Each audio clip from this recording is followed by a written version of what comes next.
Well, hiya, BookTube. Bill Ruttenberg here with the Ruttenberg Library. I wanted to come to you today with the Friday Reads. I want to tell you a little bit about the week and how life is going and just what am I doing in my reading life. And so this has been a good week. Matter of fact, I don't believe I did a Friday Reads last week, so this will be like a couple weeks worth of reading. But, we've been busy. And Monday this week, we had our last middle school football game, and we finished out the season on a high note and finished 4-2 on the season, and got a nice 28-20 win in a hard-fought game. And the boys did really well. I was very proud of them. And earlier, a couple weeks ago, we had a big blowout win, and that was nice. And so they just showed some really good stuff there at the end of the season, some good growth, and that's always what you want to see as a coach. And I think I'd shared with you in the previous two videos. I had a birthday this week, so that was good, and had a big book haul. Be sure to go check out that book haul. I got a lot of good books, and I'll have another book haul to do the second half of my birthday because I'm waiting on some of them in the mail, and I'm real excited about that. That'll be later in the month, towards the end of the month when I do that video, but be looking for that because I got some really good titles that I'm pretty pumped up about. But anyway, we've got in class, we got some stuff going on. We've been doing some DBQs, so we've been doing some in-depth reading with my students. And today we were, with my 8th graders, we were working out of Eyewitness and others, Eyewitness to History, basically. And we were reading a lot of Equiano's account of the Middle Passage and what slavery was like in Africa, and then on towards over the Middle Passage and then in America. And it was kind of an eye-opener for some of the kids because I add in a lot of detail as we read that in class. And it's just a short excerpt, just a couple pages long, but it's pretty, I don't want to say graphic, but I mean pretty to the point on what things are like. And it's usually an eye-opener for the kids. And then we got right into some DBQ over the Middle Passage, some document-based questions. So the kids and I have been reading through some different textbook accounts of what the Middle Passage was like, and then we'll read through again a little portion of a lot of Equiano's and a ship captain's account of the Middle Passage. And so the kids are going to see different viewpoints on what the Middle Passage was like, and see that history always has two sides. And I'm hoping they'll come out with the right answer on the questions, on the big, historical question that we're answering, what was life like in the Middle Passage. But that's something to be seen in the future. We're going to finish that up on Monday. But we're also doing some other DBQs in my high school world history class. We're looking at the Middle Ages, and so we're doing a DBQ over that. And the big question is, were the Dark Ages really dark? And so they're looking at some different firsthand accounts from that time period. And so that's kind of fun to read through. We didn't get real far in it yesterday, so we're going to pick up with that and get a good chunk of it done today and probably finish up on Monday.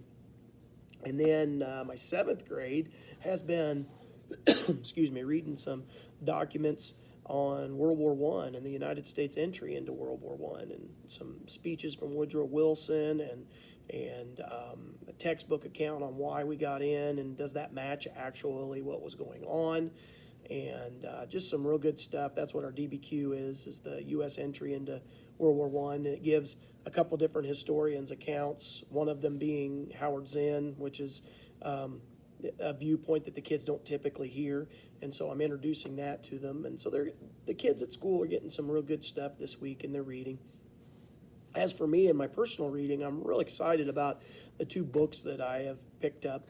I've been reading, like this morning and yesterday morning, I was reading The Witches by Stacey Schiff, and that is just an awesome book. I'd highly recommend it to anybody. It's just going through basically the Salem witch trials and the history behind it, and she's dug into a bunch of the different documents, whether it's from the trials or from personal accounts. And she's done a lot of corroborating with the documents to see how they match up or don't match up. And I think she's just done an excellent job. Yesterday morning and this morning, the chapter I was reading on dealt with women's history.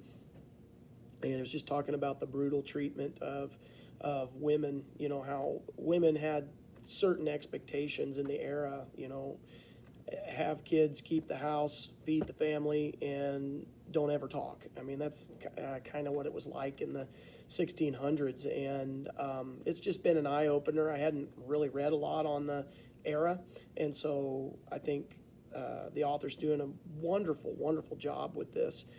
And another one that I found interesting yesterday morning was when she was talking about the trials, that, you know, a lot of the people were accused and they didn't properly go through the evidence, which I knew that, but they were even talking about the bite marks that the girls had. There was a gentleman, and I can't remember his name off the top of my head, that was being accused of being a witch, and they were saying that he was biting them, and he's sitting there and he has no teeth, and he's basically saying, you know, I have no teeth. How can I make those bite marks if I don't even have teeth? You know, and they wouldn't even match up that stuff. So that's been real interesting in the book, looking at how much of a sham the trials were. And then the other book that I haven't picked it up for a couple days, but I was reading it earlier in the week, and it's really, really good. I might have found another favorite author, is Alexander Hamilton, A Life by Willard Sterne Randall.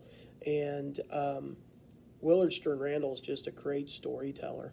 And in the book, I've gotten, I think it's like 90 pages in, and he's basically got Alexander Hamilton. He was talking about his childhood and the whole ordeal with his mother, and I learned some stuff about his mom and the marriages that she had, and how she lost control over the finances and stuff because of some divorce papers that came in late, and people were dying, and they weren't properly handing stuff off to the kids, and Alexander Hamilton lost his inheritance, and just a lot of stuff I didn't know before, or maybe I just forgot, because I think some of it I did read in Ron Chernow's biography on Hamilton. But anyway, in the book, I'm to the point where he's left the island down in the Caribbeans, and he's came to the Americas, and now he's going to college in New York at King's, I think it's King's College, and it's pretty interesting. He's becoming a revolutionary and everything else. But Willard Sterne Randall's a great author, good storyteller, and I think the next time, maybe around Christmas time, I'm going to look for some of his other biographies, and so I'd recommend that to anybody. Yeah, so that's really how my week has went. That's been my reading life, and I hope everybody is having a great day out there in BookTube world, and look forward to watching some of your videos later. So thank you for watching, and have a great day.